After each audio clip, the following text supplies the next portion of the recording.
کبھی کبھی زبان سے نکلی بات اس طرح بھی پوری ہو جاتی ہے۔ پہلے سنا تھا لیکن آج دیکھ بھی لیا۔ شاید وہ گھڑی قبولیت کی گھڑی تھی۔ ہمدان حیرت زدہ بیڈ پر لیٹا کسی گہری سوچ میں گم تھا۔ میں نے تو بس ایسے ہی بینی سے کہہ دیا تھا کہ میں کل رات اس لڑکی کے ساتھ تھا، لیکن وہ تو سچ میں وہی لڑکی تھی۔ یہ کل رات تو کوٹھے پر تھی، اتنی جلدی یہاں کیسے پہنچ گئی؟ سوچنے والی بات ہے۔ شاید اپنی گاڑی ہو اس کے پاس۔ میں بھی پتہ نہیں کیا کچھ سوچ رہا ہوں۔ ظاہر سی بات ہے اس کے پاس اپنی گاڑی ہوگی، اسی لیے تو اتنی جلدی پہنچ گئی یہاں۔ اس نے کہہ تو دیا ہے کہ وہ کسی سے ذکر نہیں کرے گی کہ کل رات میں اس کے ساتھ تھا، لیکن پھر بھی میرا دل مطمئن نہیں ہے۔ پتہ نہیں کیوں میرا دل اس پر اعتبار کرنے پر راضی نہیں ہو رہا۔ بے بسی سے سینے پہ ہاتھ رکھ کر مسکرا دیا۔ عجیب پاگل لڑکی ہے۔ اگر واقعی وہ ایسی نہیں ہے اور میری آزمائش لینے کے لیے دلہن بنی بیٹھی تھی تو بہت بے وقوف لڑکی ہے یہ۔ اگر میری جگہ کوئی اور ہوتا تو شاید اس کی خوبصورتی کے آگے گھٹنے ٹیک دیتا۔ پاگل لڑکی کو سمجھانا پڑے گا کہ آئندہ ایسی بے وقوفی مت کرے۔ اگر اس بدنام زمانہ جگہ پر رہ کر بھی اس کی عزت محفوظ ہے تو خود کو کسی آزمائش میں نہ ڈالے۔ لیکن میں اس کی اتنی فکر کیوں کر رہا ہوں؟ خود سے ہی سوال کرتے ہوئے اٹھ کر بیٹھ گیا۔ اس کی زندگی ہے، جو اس کا دل چاہے کرے، مجھے اس سے دور ہی رہنا چاہیے۔ ویسے بھی بینی کو شک ہو رہا تھا، اور اگر اسے پتہ چل گیا تو قیامت آ جائے گی۔ نہیں، مجھے اس سے دور ہی رہنا ہوگا۔ ہاں یہی صحیح رہے گا۔ بیگ پیک کر لیتا ہوں جلدی سے، شام کو نکلنا ہے۔ الماری کی طرف بڑھا اور بیگ پیک کر کے پھر سے لیٹ گیا۔ الارم کی آواز پر آنکھ کھلی۔ عصر کا وقت ہو رہا تھا۔ وضو کرنے کے بعد مسجد گیا، نماز پڑھی اور بیگ اٹھائے گاڑی کی طرف بڑھ گیا۔ بیگ گاڑی میں رکھا اور بینش کے ہاسٹل کے سامنے گاڑی روک کر اسے کال لگائی۔ آخر کار آدھا گھنٹہ انتظار کرنے کے بعد وہ منہ پھیلائے ہینڈ بیگ پچھلی سیٹ پر پھینکتی ہوئی بیٹھ گئی۔ اب تمہیں آگے بلانے کے لیے انویٹیشن بھیجنا پڑے گا کیا؟ ہمدان کے سوال پر غصے سے دروازہ بند کرتی ہوئی آگے بیٹھ گئی۔ مجھے فرنٹ سیٹ پر بٹھانے کی کیا ضرورت تھی؟ اسی کو بٹھا لیتے جس کے ساتھ کل پوری رات تھے۔ واٹ؟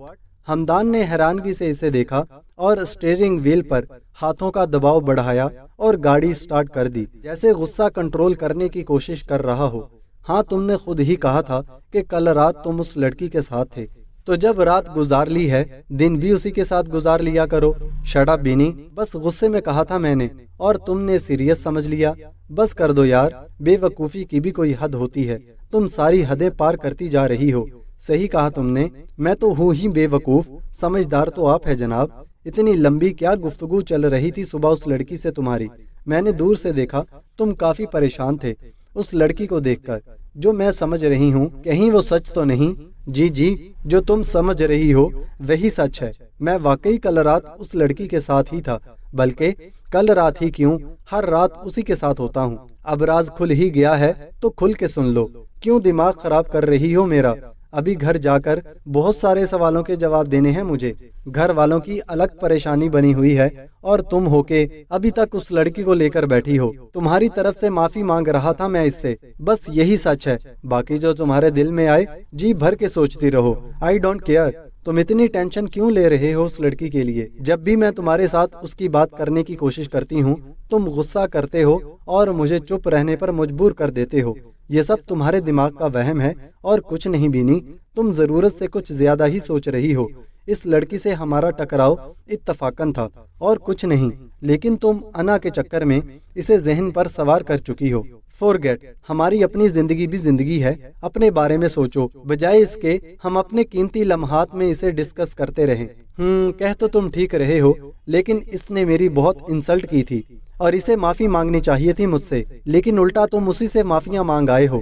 کم آن یار، زبردستی معافی نہیں منگوائی جا سکتی کسی سے جب تک اس کو خود اپنی غلطی کا احساس نہ ہو، اور مجھے امید ہے کہ ایک دن وہ لڑکی خود تم سے معافی مانگے گی۔ ہاں ضرور، میں وہ دن لا کر ہی چھوڑوں گی۔ بینی کے چہرے پر مسکراہٹ پھیل گئی اور ہمدان نے گہری سانس لیتے ہوئے سکھ کا سانس لیا۔ بینی اس کا بازو تھام اس کے کندھے پر سر رکھ کر آنکھیں بند کر کے بیٹھ گئی۔ بہت نیند آ رہی ہے مجھے، جب گھر پہنچ جائیں تو مجھے جگا دینا۔ ہمدان کے ہونٹوں پر مسکراہٹ پھیل گئی۔ اس کی یہ جنونی محبت کسی دن طوفان نہ بن جائے۔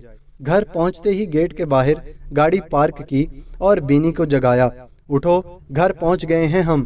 کندھے سے ہلایا تو وہ آنکھیں مسلتی ہوئی اٹھ گئی۔